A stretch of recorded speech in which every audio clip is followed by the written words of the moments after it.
Hello! In this video I will show you how to install ChatGPT Widget on Samsung Galaxy F56.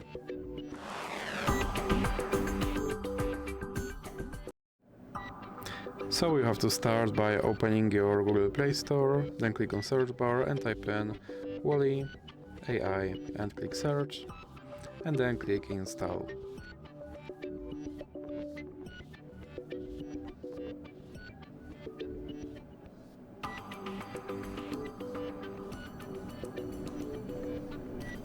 Now click open, and then click on this button to skip introduction, then click not now, and click open permissions. Then click here on AI Assistant to allow it to appear on top, and now you can go back. Then click start, and as you can see right here there is my ChatGPT widget, and I can open him and I can tell him to do something.